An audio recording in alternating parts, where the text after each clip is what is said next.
The world of medicine doesn't stand still. From changing laws to new ways of running a practice to the growing challenges of delivering care, there's always something new on the horizon.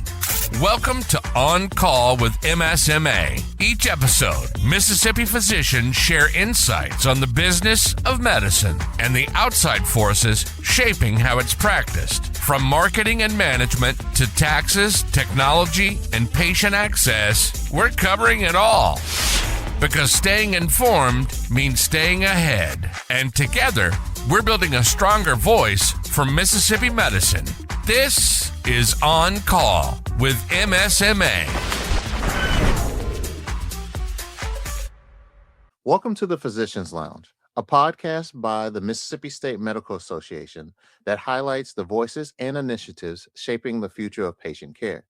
From clinical innovations to community-focused approaches, we explore how physicians tackle complex challenges and improve health outcomes across Mississippi. I'm your guest host, Melvin Smith, manager of the Healthcare Without Hurdles grant at the Mississippi State Medical Association Foundation and principal consultant at Linked Innovations. In this episode, we examine the impact of Healthcare Without Hurdles grant by exploring what Mississippi physicians are learning from recent SDOH screening efforts that provide insights into their patients' lived realities. To explore this work, I'm joined by Dr. Fakorede of Cardiovascular Solutions of Central Mississippi, a cardiovascular specialty clinic in the Mississippi Delta dedicated to improving patient outcomes through preventative care. So, Dr. Fakorede, thank you again for being with here today. Hello, Melvin. Honored to be on your show. Thank you for inviting me. Of course. So I know I gave a little bit of a high-level introduction, but do you mind sharing anything else with the listeners at home that you would like to share? Absolutely. Cardiovascular Solutions of Central Mississippi was founded in 2015 when I came to the Mississippi Delta unrecruited from up north, where I did most of my training. New Jersey, New York is where I did a lot of my training and growing up and schooling. And I came here to address a lot when it comes to disparities in cardiovascular treatments and outcomes. We all know Mississippi ranks last in terms of those metrics, but also in social determinants of health. But in terms of why I chose the Delta in particular, I am an African-American cardiovascular specialist who has seen for decades during my medical school and residency and fellowship training how pervasive the disease states were here, but also that it was a cardiovascular desert. There were not a lot of cardiovascular specialists here in the Delta, but also a lot of patients here actually look like me who have never seen a provider like myself. And anyone in this business knows that concordance matters as well. So it was a perfect opportunity to come in here and not only to do good, but do the necessary work in terms of clinical excellence, mixed out with a little bit of compassionate care and community outreach, but also to try and learn from the community. Some of the things that are not taught in medical school, you learn here in the streets by being engaged. And over the past 10 years, I've learned a lot. And it's poured into me. It's poured into why I am the physician that I am today and how we've expanded our footprint, not only here in the Delta, locally, regionally, but nationally. And I'm proud to say that I am the District 1 representative for the Mississippi Medical Association Council on Legislation. And I'm proud to lead a team that has grown from initially day one, we had 2 employees to now 42 employees. So I'm so happy and proud to start representing the Delta. Well, thank you for sharing and hearing about all of those different engagements that you have within the community and specifically around addressing on these comorbidities and chronic diseases that are impacting communities within the specific demographics of the Delta. I see a lot of alignment in regards to the Healthcare Without Hurdles initiative in itself, which focuses in on providing that awareness around social determinants of health and how these different social factors impact how individuals engage with their services. And understandably so, this is something that providers are well aware with. However, making those connections to those resources within the community, that's where this grant initiative is trying to bridge that gap. And so the grant has been going on for about a year now.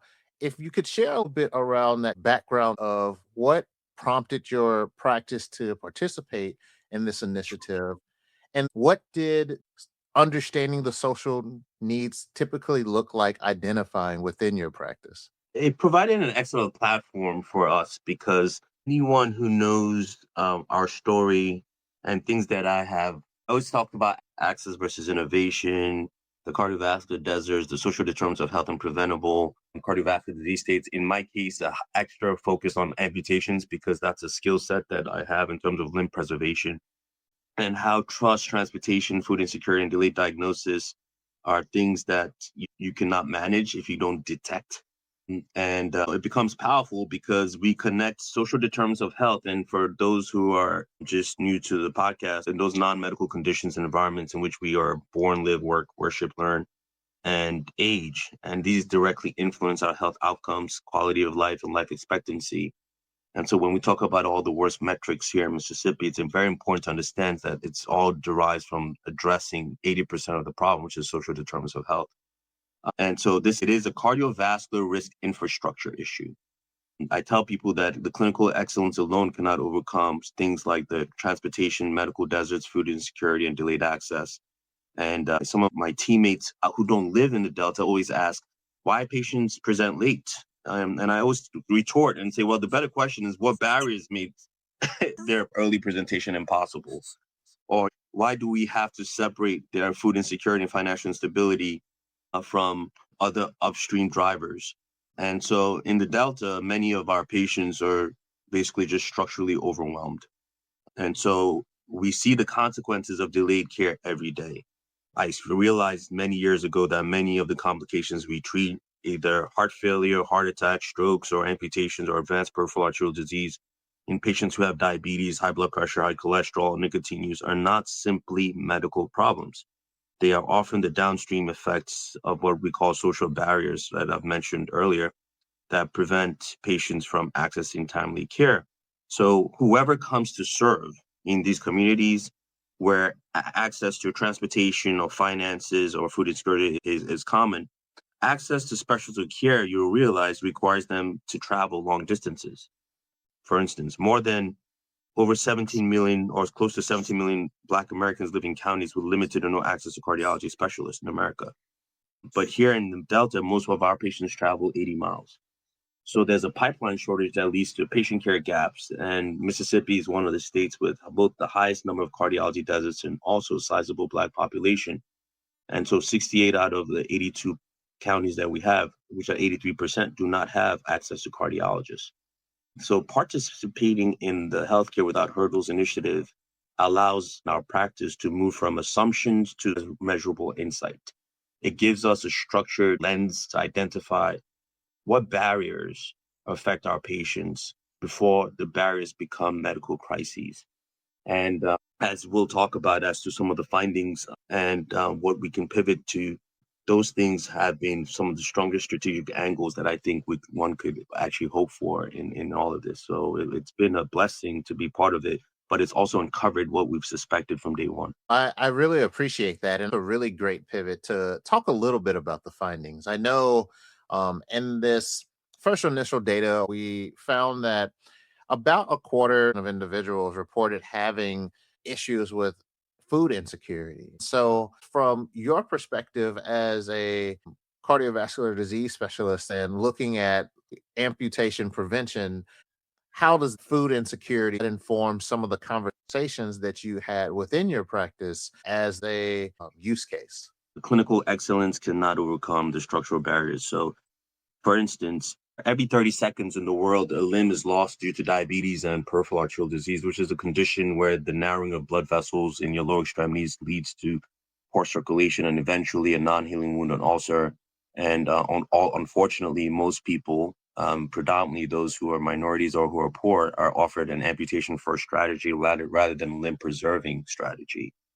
And so we can perform successful limb preservation procedures, also known as revascularization procedures, or prescribe all the guideline medical therapies, or refer them to all the exercise, either home-based exercise testing that they need to undergo before they undergo invasive procedures, or coordinate with wound care specialists. But if a patient who is a diabetic cannot access a healthy food diet or understand the back labels of what they're buying in terms of, is this good for me, or understand what the impact of that sweet tea they drink or that pop soda juice that they love is doing to the sugar, or why the medications that are prescribed are very important.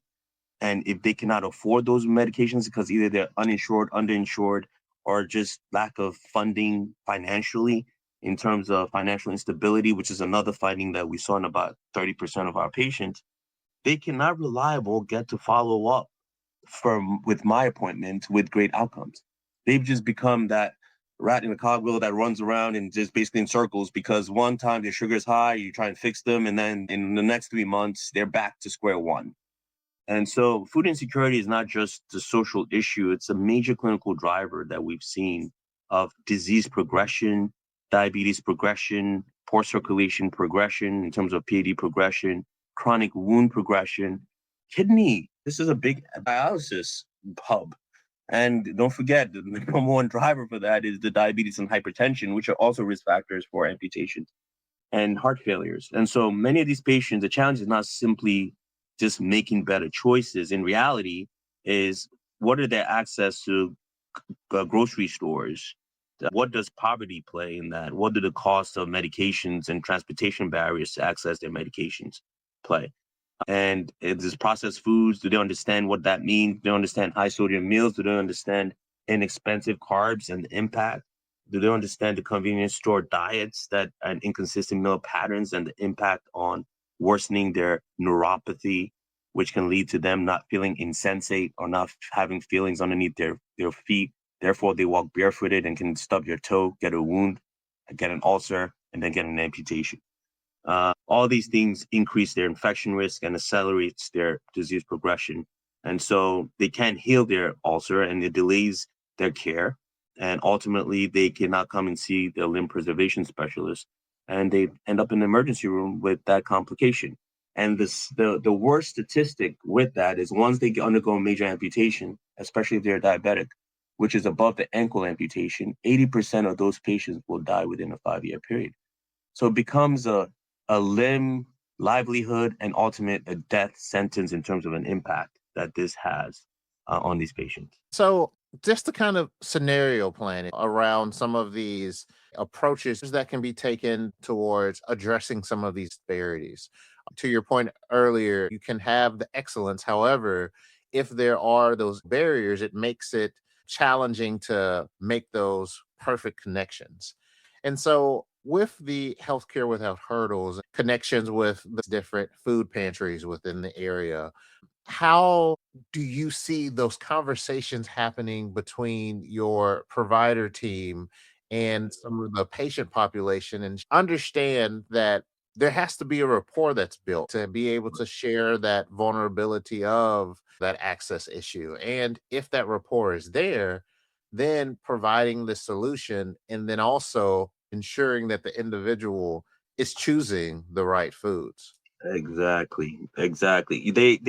We must stop separating medicine from the realities that our patients live in every day, to your point. And historically, I think these issues were identified informally through conversations where a patient might casually just mention, like, hey, listen, I missed my appointment because of XYZ. I couldn't afford gas, or I stopped taking my medications, or I chose between prescriptions and groceries, or just something random, right?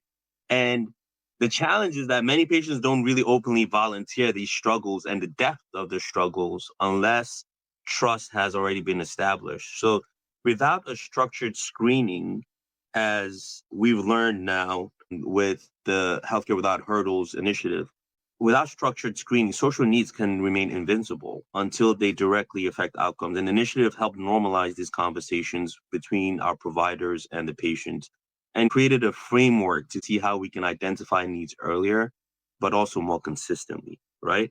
So, for instance, if our approach to amputation and prevention, we must go beyond our, what I say, technical and clinical competencies within the building.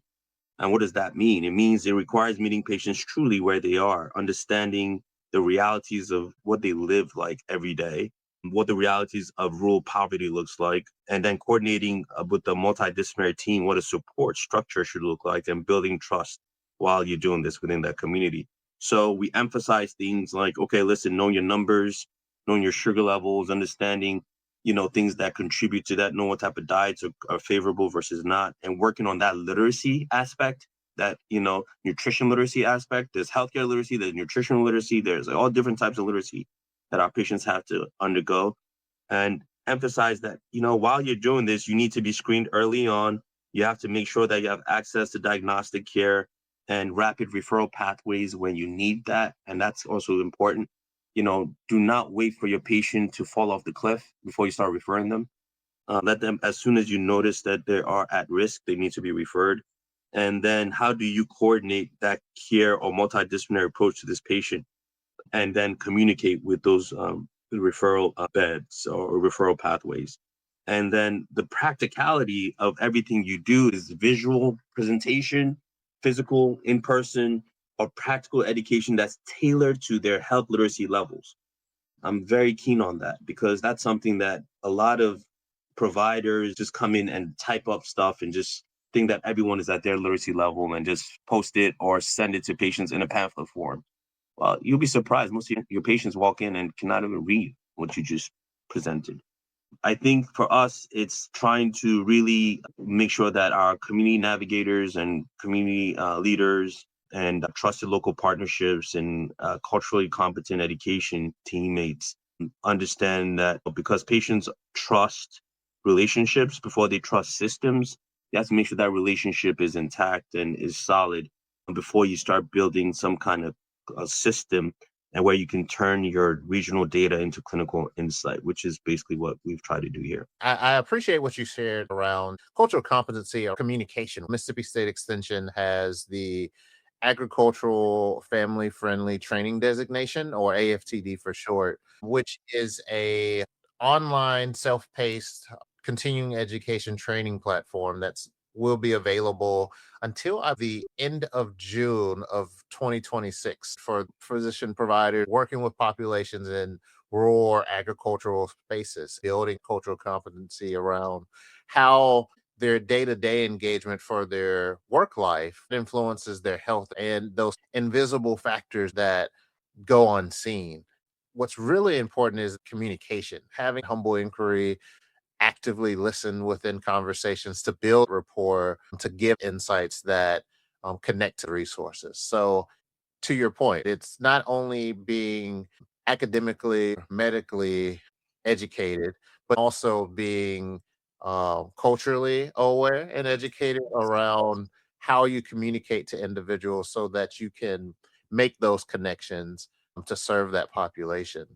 I cannot reiterate what you and I just spoke about is so vital. And let me tell you why that's important, because I think that's actually a missing link in our medical training pipeline. Because if you really think about that, what we're trained as medical professionals is science. And in terms of community outreach and engaging with, not only in metropolitan, suburban, you think our medical schools are big cities and they're not really in rural communities.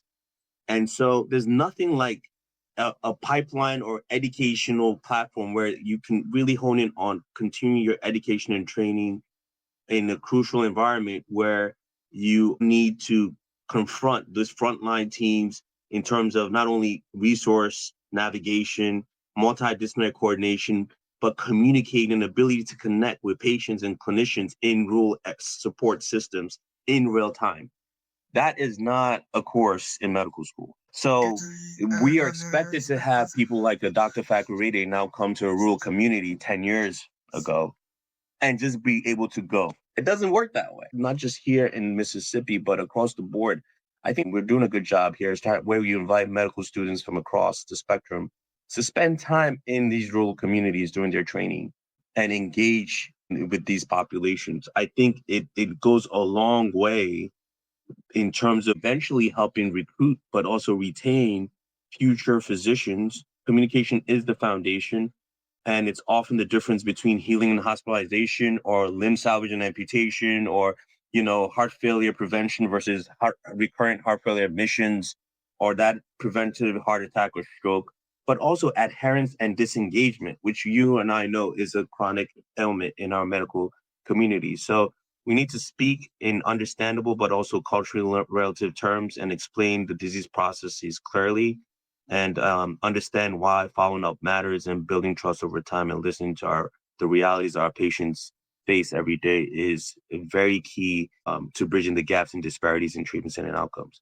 To your point, healthcare without hurdles is a step towards that. Being able to provide understanding of what resources are available within the community, whether it's food insecurity, housing insecurity, transportation, but then also being able to have that to be a point of a bridge of that contact. Yes, it's that first step of being able to build rapport, being able to provide some type of support for that trust to be able to be built in itself. As we look at from a system perspective and looking at different ways of supporting that labor force of whether it's physician providers or other health professionals and recruiting them into these rural spaces to support not only from a representation standpoint, but then also for continuity as well. And having those resources in place as individuals are either getting training through their education training programs or a continuing education like the AFTD program that can use as a part of their CME as well. But also when they're in the practice as well, being able to say, this is that card that I use when I'm engaging with this person who actively has this need, what to do in real time. I appreciate this conversation because what we've captured here is that when we look at social determinants of health, when we look at barriers, when we look at even issues of cardiovascular disease, there are very large with different components. And as people like to say, many different parts of the elephant. However, the approach that we're taking to identify those resources, summarize them, and package them in a way that is digestible for physician providers or their teams to be able to share with their patient populations and encouraging these conversations from screening data and also getting qualitative insight from just having those conversations and putting those pieces together and hearing the story about how that was done previously within your practice and how the Healthcare Without Hurdles grant has been able to really provide a closer lens to that. I'm really excited for and look Uh, forward to seeing all the things going forward. Yeah, just again, thank the team for just helping us create this data. And as you mentioned, 30% food are food insecure and about 20% report limited emotional support or safety concerns.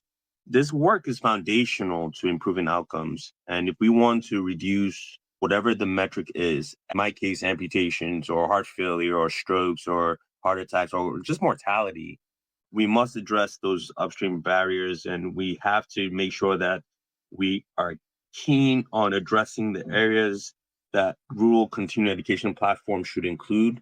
So it's not just the clinical education, but in the communication training, the resource navigation, but also, operational training is very important for us within the building and my teammates to be solid, to get the patient to really the care point that they need to. So does your referral coordination pathways. So the communication between our teammates and whoever that referral is. And then the follow-up has to be important. And that follow-up has to be with them and also with the patient. It has to be shared decision making. Whatever the diagnostic or whatever that resource is has to be timely as well. And we need to have escalation protocols. If they need to be escalated, how far do they go and where do they go and what teammates do we call in that setting? And so I think that these are the most impactful kind of healthcare teams, simply those that just have knowledge. They help educate early, they build trust, they navigate barriers, and they help patients move successfully through a fragmented healthcare system. And I'm proud that our team here at Cardiovascular Solutions of Central Mississippi and Fusion Vascular continue to hold true to that standard and will continue to do the necessary work. That's a really great takeaway. And as someone who has spent about 10 years within healthcare operations leadership, I love a good process. And the tool can be shared, the resource can be shared, even framework. However, It's really how it's operationalized and embedded within the infrastructure of those operations. And if there's not clear communications around what those escalation points look like, being able to connect to those resources, it really doesn't help the patient. So ensuring that not only you have these tools, but they're put to use in a way that they're meant to address or at best eliminate those barriers. And so I really appreciate that insight there. As we close out with this episode of the Physicians Lounge, I hope that this conversation has offered a clear view of how addressing the social determinants of health can strengthen care across our communities. If your practice is looking to get involved, there are multiple ways to engage with the Healthcare Without Hurdles initiative. You can become a clinic partner by integrating SDOH screening into your workflow. And even if your practice isn't ready to implement screening just now, you can still play a role by recommending trusted local nonprofits to the Community Resource Library. To learn more or get involved, visit the link in the show notes. And thank you, Dr. Fokorede. Thank you very much. Honored. Thanks for joining us on Call with MSMA. If you're a physician in Mississippi, you're part of something bigger, a community of over 5,000 doctors dedicated to improving care and protecting the future of medicine in our state. To learn more, visit msmaonline.com. And don't forget to subscribe for more conversations about the business, the challenges, and the future of medicine here on Call with MSMA.